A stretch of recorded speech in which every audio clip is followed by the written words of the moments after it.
Ya, Assalamualaikum warahmatullahi wabarakatuh.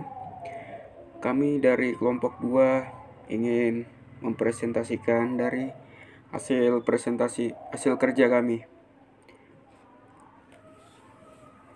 Ya, di sini saya ingin menjelaskan ciri-ciri demokrasi.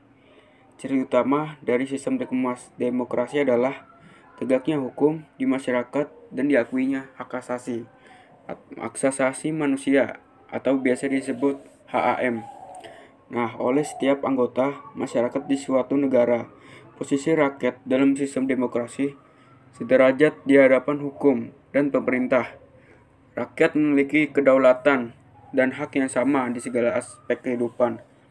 Ya, Harry B. Mayo dalam bukunya Introduction to Democratic Theory memberikan ciri-ciri demokrasi dan dari sejumlah nilai atau rules atau values, yaitu sebagai berikut: menyelesaikan suatu perselisihan dengan damai dan secara melembaga. Dan kedua, menjamin terselenggaranya perubahan secara damai dalam suatu masyarakat yang sedang berubah. Dan ketiga, menyelenggarakan pergantian pimpinan secara teratur. 4. Membatasi pemakaian kekerasan seperti minuman. 5. Mengakui serta menganggap wajar adanya keanekaragaman dalam masyarakat. Dan keenam, menjamin tegaknya keadilan. Nah, pada realisasinya, negara-negara berkembang masih mencari bentuk demokrasi yang sesuai dengan tingkat perkembangan masyarakat secara umum. Namun, terjadi eksekutif dalam merumuskan kebijakan dalam membangun ekonomi. Melalui sistem demokrasi, masyarakat dapat mengakses kebutuhan hidupnya dengan mudah sehingga pertumbuhan ekonomi meningkat. Nah, prinsip-prinsip demokrasi menurut Melvin Orowski terdapat 11 prinsip dasar yang harus ada di suatu negara demokrasi. Pertama adalah konstitusionalisme atau dalam bahasa Inggrisnya constitutionalism. Dan kedua, democratic elections atau pemilihan yang demokratis. Nah, sebuah pemerintah tidak dapat dianggap demokratis kecuali para pejabat yang memimpin dipilih secara bebas oleh rakyat lewat pemilihan umum dengan cara yang dianggap terbuka adil. Pada realisasinya, negara-negara berkembang masih mencari bentuk demokrasi yang sesuai dengan tingkat perkembangan masyarakatnya. Secara umum, terjadi dominasi eksklusif dalam merumuskan kebijakan dalam pembangunan ekonomi. Ya, yang sudah saya jelaskan tadi prinsipnya yang konstitusionalisme, pemilihan yang demokratis, negara dan pemerintah daerah, pembuatan hukum, peradilan yang independen, kekuasaan presiden, media yang bagus, peran kelompok kepentingan, hak publik untuk tahu, melindungi hak minoritas, dan kontrol sipil terhadap militer. Nah, tingkat persamaan dalam masyarakat.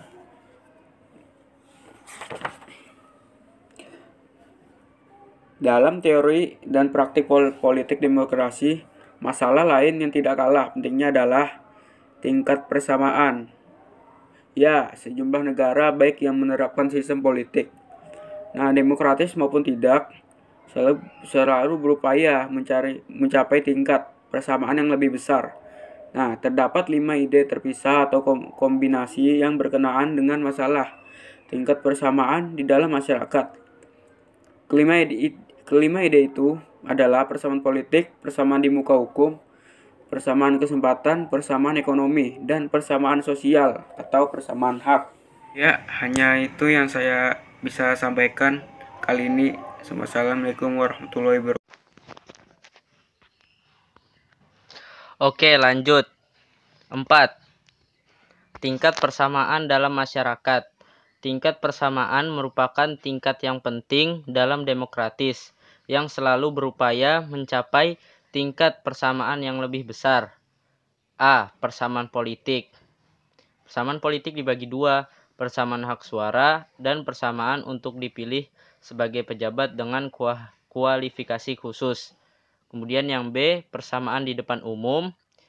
C. Persamaan kesempatan. Dan D. Persamaan ekonomi. Demokrasi dengan kecerdasan, yaitu mengatur dan menyelenggarakan UUD 1945, lebih menuntut kecerdasan. Ketiga, demokrasi yang berdaulat rakyat, artinya kekuasaan tertinggi ada di tangan rakyat. Demokrasi dengan root of law, yaitu kekuasaan NKRI harus melindungi serta dengan kebenaran hukum legal, dengan kebenaran hukum atau legal truth, dengan keadilan hukum atau legal justice, dengan menjamin kepastian atau legal security, bermanfaat atau kepentingan hukum, legal interest. Kemudian demokrasi dengan pemisahan kekuasaan negara. Undang-Undang 1945 bukan hanya terbatas oleh hukum, tapi juga dikuatkan pemisahan kekuasaan ke badan-badan negara. 6. Demokrasi hak asasi. 7. Demokrasi dengan pengadilan yang merdeka, bebas kepada setiap pihak untuk mencari hukum yang seadil-adilnya. 8. Demokrasi dengan otonomi daerah, artinya otonomi daerah merupakan pembatasan terhadap kekuasaan negara. 9. Demokrasi kemakmuran. 10. Demokrasi yang berkeadilan sosial, tidak ada yang diberi keistimewaan atau hak-hak khusus. Kemudian yang kedua, periodisasi perkembangan demokrasi di Indonesia. Periode perkembangan demokrasi yang pernah dilaksanakan di Indonesia adalah sebagai berikut. A. Demokrasi liberal 17 Agustus 1950 sampai 5 Juli 1959. Negatifnya, muncul sikap yang saling menjatuhkan antar partai. Dalam sistem ini, kepala pemerintahan dipimpin oleh seorang Perdana Menteri, dan menteri-menteri dalam kabinet diangkat dan diberhentikan, serta bertanggung jawab kepada parlemen dan presiden menjabat sebagai kepala negara.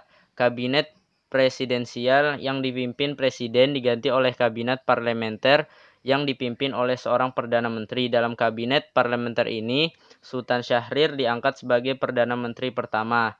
Seusai agensi militer Belanda II, pada tanggal 19 Desember 1945, terbentuklah Negara Republik Indonesia Serikat atau RIS, yang merupakan sistem politik demokrasi liberal. Kedaulatan rakyat diserahkan kepada sistem multipartai, sehingga saat itu muncul beragam partai. Hasilnya suara rakyat terpecah-pecah ke dalam banyak partai. Kedua, Kabinet Sukiman-Suwirjo 27 April 1951 sampai 3 April 1952. Kabinet ini dipimpin oleh Sukiman, Suwirjo, dan merupakan kabinet koalisi Masyumi PNI, yang di dalamnya A. Menjamin keamanan dan ketentraman, B. Mengusahakan kemakmuran rakyat dan memperbaharui hukum agraria agar sesuai dengan kepentingan petani, C. Mempercepat persiapan pemilihan umum, D. Menjalankan politik luar negeri secara bebas, aktif, serta memasukkan Irian Barat ke dalam wilayah RI secepatnya. Kemudian Kabinet Wilopo 3 April 1952 sampai 3 Juni 1953. Kabinet ini merintis sistem Zaken Kabinet, yaitu kabinet yang dibentuk terdiri dari para ahli di bidangnya masing-masing. A. Program dalam negeri menyelenggarakan pemilihan umum, konstituen DPR dan DPRD, meningkatkan kemakmuran rakyat, meningkatkan pendidikan rakyat, dan pemulihan keamanan. B. Program luar negeri penyelesaian masalah hubungan Indonesia-Belanda, pengembalian Irian Barat ke pangkuan Indonesia, serta menjalankan politik luar negeri yang bebas aktif. Oke, sekian. Saya lanjutkan kepada Saudara Fajar. Kabinet Ali I atau Kabinet Ali Wongso 31 Juli 1953, 12 Agustus 1955. Kabinet ini merupakan kabinet terakhir sebelum diadakannya pemilihan umum. Didukung oleh PNI, NU, sedangkan Masyumi sebagai oposisi. Kabinet Burhanuddin Harahap 12 Agustus 1955 sampai 3 Maret 1956. Pada masa kabinet ini, pemilu demokratis untuk pertama kalinya berhasil dilaksanakan. Pada 29 September 1955, rakyat memilih anggota DPR, dan pada 15 Desember 1955, rakyat memilih anggota konstituante. Kabinet Ali II, 20 Maret 1956 sampai 14 Maret 1957. Kabinet Ali II merupakan kabinet koalisi PNI, Masyumi, dan NU. Program kabinet ini disebut Rencana Pembangunan 5 tahun yang memuat program jangka panjang sebagai berikut. A. Perjuangan pengembalian Irian Barat, pembentukan daerah otonomi dan mempercepat terbentuknya anggota DPR, perbaikan nasib kaum buruh dan pegawai, menyehatkan perimbangan keuangan negara, mewujudkan perubahan ekonomi kolonial menjadi ekonomi nasional berdasarkan kepentingan rakyat. Kabinet Juanda 19 April 1957 sampai 5 Juli 1959. Kabinet Juanda merupakan rangkaian kabinet atas kabinet diisi kalangan ahli di bidangnya. Setelah pemilu 1955 berakhir, pergantian kabinet terus berlangsung hingga dikeluarkannya dekret presiden pada 5 Juli 1959. Bismillahirrahmanirrahim. Assalamualaikum warahmatullahi wabarakatuh. Saya dari kelompok 2 ingin mempresentasikan tugas yang berjudul Demokrasi Era Reformasi. Demokrasi pasca reformasi merupakan salah satu reaksi terhadap pemerintahan Orde Baru yang dianggap telah menyimpang dari tujuan dan cita-cita demokrasi Pancasila. Era reformasi berlangsung dari 1998 sampai dengan saat ini, atau sering disebut Orde Transisi Demokrasi Pancasila. Era reformasi dimulai setelah Presiden Soeharto mengundurkan diri pada 21 Mei 1998 dan digantikan oleh Wakil Presiden Profesor Dr. B.J. Habibie. Pada masa inilah kembali diwujudkan beberapa indikator kedemokrasian di Indonesia. Pertama, diberikan ruang kebebasan sebagai ruang publik untuk berpartisipasi dalam kebangsaan dan kenegaraan. Kedua, diberlakunya sistem multipartai dalam pemilu 1999. Setahun setelah tumbangnya Orde Baru, Indonesia melaksanakan pemilihan umum pada 7 Juni 1999 yang diikuti oleh 48 partai politik. Terdapat hasil 5 besar partai pemenang, yaitu PDIP, Partai Demokrasi Indonesia Perjuangan, Golkar, Golongan Karya, P3, Partai Persatuan Pembangunan, PKB, Partai Kebangkitan Bangsa, dan PAN, Partai Amanat Nasional. Selanjutnya, pada 20 Oktober 1999 diadakan penyelenggaraan pemilihan Presiden Republik Indonesia dengan calon Abdurrahman Wahid dan Megawati Soekarno Putri. Pemilihan dilakukan secara voting oleh MPR. Hasilnya Abdurrahman Wahid memperoleh 373 suara dan Megawati Soekarno Putri 313 suara. Dengan demikian, presiden terpilih adalah Abdurrahman Wahid dengan didampingi Megawati Soekarno Putri sebagai wakil presiden. Presiden dan wakil presiden akan dilantik pada 30 Oktober 1999. Pada perkembangan selanjutnya, Abdurrahman Wahid harus melepaskan kursi kepresidenan karena mandatnya dicabut oleh MPR. MPR atau DPR pun bersidang lagi untuk mengadakan pemilihan presiden dan wakil presiden yang baru pada 23 Juli 2001. Hasilnya Megawati Soekarno Putri terpilih menjadi presiden dan Hamzahas sebagai wakil presiden untuk periode 2001 sampai 2004. Untuk pertama kalinya pada tahun 2004, bangsa Indonesia melaksanakan pemilihan presiden dan wakil presiden secara langsung oleh rakyat. Pemilu diikuti oleh 24 partai politik yang dilakukan dalam 3 tahap, yaitu yang pertama, pada tanggal 5 April 2004 dilaksanakan pemilihan anggota DPRD